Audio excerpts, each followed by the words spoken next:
ఆయనకి రిగ్రెట్ అనేది ఉంటదండి. ఎందుకంటే ఎప్పుడు కూడా ఆయన ప్రజల పరంగా ఎప్పుడు కూడా చూడలేదు. చిన్న పిల్లలు కూడా చూసి ఏంటి ఈయనకేమన్నా మైండ్ పోయిందా అని అనుకునేలాగా ఈయన ప్రవర్తిస్తున్నారు. ఏదో తుగ్లక్ పాలన లాగా ఆయనకు నచ్చిన పాలన చేసుకుంటూ వెళ్ళారే తప్ప ప్రజల కోసం ఆయన ఎక్కడా చేసింది లేదు.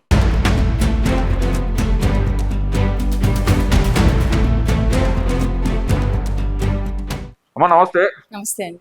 జగన్మోహన్ రెడ్డి గారు అసలు రాజధాని మీద స్టాండ్ ఏమనుకోవాలంటారు? అసలు ఆయన స్టాండ్ ఏమనుకోవాలంటారు? ఆయన ఎప్పుడూ కూడా ఒక మాట మీద నిలబడిన వైఖరి అయితే మేము ఇప్పటి వరకు చూడలేదండి. ఒకప్పుడు అవిక అన్నారు, ఇప్పుడు మావిగన్ అన్నారు. అవిక అంటే ఏం లేదండి, అంతకుముందు ఏమన్నారు, 3 రాజధానులు అమరావతి, విజయనగరం, కర్నూలు అవిక అన్నారు.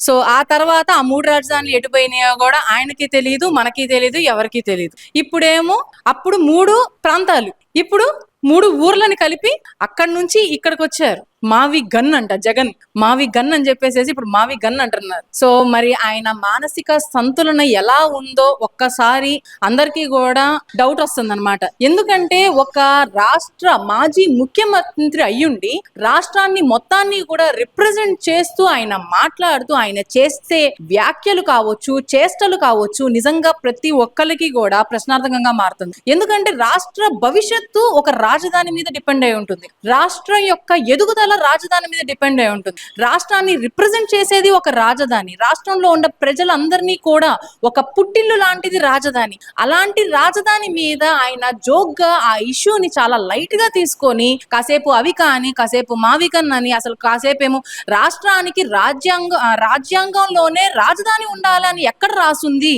అసలు అవసరం ఏంది అన్నట్టు మాట్లాడుతున్నారు. సో ఇంత పొజిషన్ లో ఆయన ఆల్రెడీ చేసి ఒక మాజీ ముఖ్యమంత్రి కొడుకయ్యి ఒక మాజీ ముఖ్యమంత్రిగా చేసి ఇంతమంది రాష్ట్రాల్లో ప్రజలని ఆయన రిప్రజెంట్ చేస్తూ వాళ్ళందరి మనోభావాలు దెబ్బతినేలాగా ఒక రాష్ట్ర రాజధాని గురించి ఆయన ఇలాంటి వ్యాఖ్యలు చేయడం అనేది నిజంగా ఆయన మానసిక సంతులన ఎలా ఉందో అన్న ప్రశ్న ప్రతి ఒక్కళ్ళ మదిలో తలెత్తేలాగా చేస్తుంది.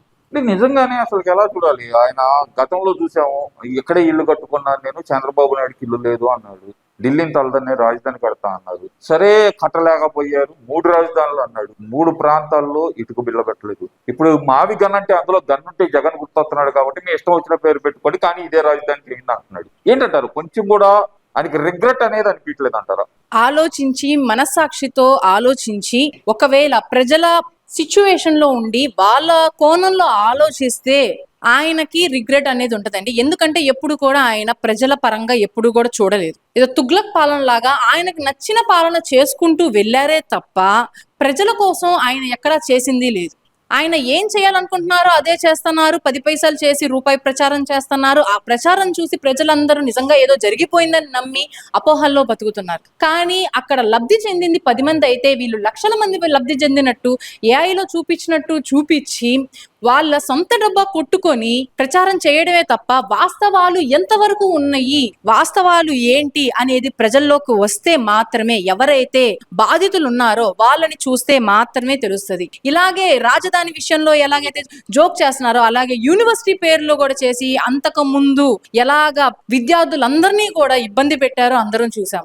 సో రాజధాని అనేది లేకుండా మనకి అసలు మనం వేరే ప్లేస్కి వెళ్ళి రిప్రజెంట్ చేయాలంటే మీరు ఎక్కడి నుంచి వచ్చారంటారు, మీ రాష్ట్రం యొక్క రాజధాని ఏంటంటారు. ఎవరికి ఎక్కడికి వెళ్ళినా కూడా మన రాష్ట్రాన్ని మనం రిప్రజెంట్ చేస్తూ మనల్ని మనం మా పుట్టిల్లు ఇదే అని చెప్పుకునే సిచ్యువేషన్ లేకుండా చేసి ఇప్పుడు ఇంకా కూడా అదే ధోరణి కొనసాగిస్తూ ఆయన చేసే ఈ జుగుప్సాకర వ్యాఖ్యలు అనేది నిజంగా చిన్నపిల్లలు కూడా చూసి ఏంటి ఈయనకేమన్నా మైండ్ పోయిందా అని అనుకునేలాగా ఈయన ప్రవర్తిస్తున్నారు. సో ఇప్పటికైనా ప్రజలందరి తరపున మేము రిక్వెస్ట్ చేస్తున్నాం, మిమ్మల్ని ఇప్పటికీ కూడా మిమ్మల్ని అభిమానించే వాళ్ళు ఎంతో మంది ఉన్నారు. కానీ మీరు చేసే ఈ చేష్టల వల్ల వాళ్ళందరికీ కూడా ఎందుకు మేము అవమానించే నాయకుడు ఇలాంటి వాడా, ఇంత నీచంగానికి దిగజారుతున్నారేంది, ఇప్పటికీ కూడా మా గురించి ఆలోచించకుండా మా భవిష్యత్తుతో ఆటలాడడానికి ఛాలెంజ్ చేస్తున్నారేంటి అని మిమ్మల్ని కొద్దో గొప్ప అభిమానించే వాళ్ళందరూ కూడా బాధపడే సిచ్యువేషన్ కి తీసుకురాకుండా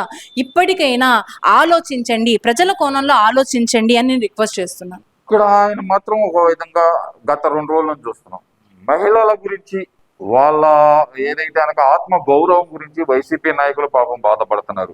ఏబిఎన్ రాధాకృష్ణ గారు చేసిన వ్యాఖ్యలతోటి ఆంధ్రప్రదేశ్ లో ఉన్న మహిళల మనోభావాలన్నీ దెబ్బతిన్నాయి. దీనికి చంద్రబాబు నాయుడు గారు క్షమాపణ చెప్పాలి. ఇది వైసీపీ నాయకుల డిమాండ్.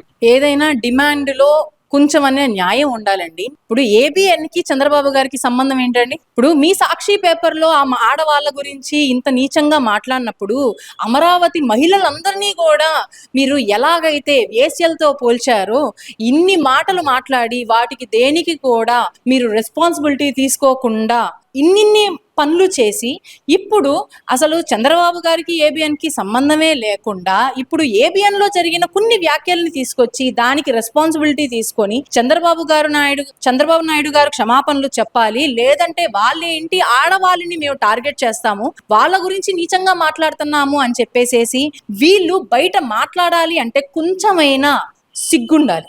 ఎందుకంటే మీరు మళ్ళీ వీటిలో కూడా ఒక ఆడ మనిషి, ఒక మినిస్టర్ హోదా చేసిన ఒక ఎమ్మెల్యే, మాజీ ఎమ్మెల్యే ఇలాంటి స్టేట్మెంట్స్ చేయడం అనేది నిజంగా ఎంత నీచమో ఒక్కసారి ఆ ప్రజలు గమనించాలి. ఎందుకంటే వాళ్ళు ఎలాగో గమనించే స్టేజ్ అనేది వాళ్ళని కరెక్ట్ చేసుకునే స్టేజ్ అనేది ఎప్పుడో దాటిపోయారు. మంత్రి అంటున్నారు, కొంపదీసి రోజే కాదు కదండి. అది ప్రత్యేకంగా చెప్పే అవసరం ఏమైనా ఉందా అండి? ఎందుకంటే తన ఆల్రెడీ ఎలాంటి పదవి చేసి వచ్చారు అన్న ఇంగిత జ్ఞానం కూడా మర్చిపోయి ఇలాంటి వ్యాఖ్యలు చేస్తున్నారే. అమ్మ, మీరు కూడా ఒక మహిళే. ఒకప్పుడు మిమ్మల్ని వేరే వాళ్ళు ఒక మాట అంటే మీరు ఎలాగ మీడియా ముందుకు వచ్చి నన్ను ఇలా బాడీ షేమింగ్ చేస్తున్నారు అని చెప్పేసి బోరుమని ఏడ్చారో మీరు మర్చిపోయారేవో కానీ చూసిన వాళ్ళు ఎవరు మర్చిపోలేదు. ఇప్పటికీ కూడా మీరు ఏదొచ్చినా కూడా ఆ క్లిప్స్ ఇప్పటికీ కూడా రొటేట్ అవుతున్నాయి. అలాంటిది ఇప్పుడు మీరు వచ్చి ఇంకొకళ్ళ వ్యక్తిగత జీవితంలో నేను దూరి వాళ్ళని రోడ్డుకి ఇరుస్తాను, వాళ్ళు తలెత్తుకోనీయకుండా చేస్తున్నారు అని చెప్పేసేసి మీరు మాట్లాడితే మీ హిస్టరీ అనేది ఒక్కసారి తిప్పారు అంటే మీరు నిజంగానే మీరు ఏదైతే అంటున్నారో మీరు తలెత్తుకోలేని సిచ్యువేషన్కి వస్తారు. సో అందుకని మీరు అన్న మాటలకి బాధ్యత తీసుకొని ఒక నిజంగా ఆడదానిలాగా ఆలోచించి మీ మాటలు మీరు వెనక్కి తీసుకోవాలని మేము కోరుకుంటున్నాం. ఎందుకంటే అదే సిచ్యువేషన్ లో మీరుంటే మిమ్మల్ని ఎవరు జాలి కూడా చూపించరు. ఎందుకంటే మీరు చేస్తున్న వ్యాఖ్యలకి ప్రజలే ఎంబడబడి కొడతారు. సో అందుకని ఇప్పటికైనా మిమ్మల్ని మీరు కరెక్ట్ చేసుకోవాలి అని కోరుకుంటున్నాం. ఈ వీడియో నచ్చితే లైక్ చేయండి. అలాగే మా ఛానల్ ని ఫస్ట్ టైం కనుక చూస్తున్నట్టయితే ఇప్పుడే సబ్స్క్రైబ్ చేసుకుని పక్కనే ఉన్న గంట సింబల్ ని యాక్టివేట్ చేసుకోండి. అప్పుడే మేము పెట్టే ప్రతి వీడియో మీకు నోటిఫికేషన్ గా వస్తుంది. అలాగే ఈ వీడియో పూర్తిగా చూసినందుకు ధన్యవాదాలు.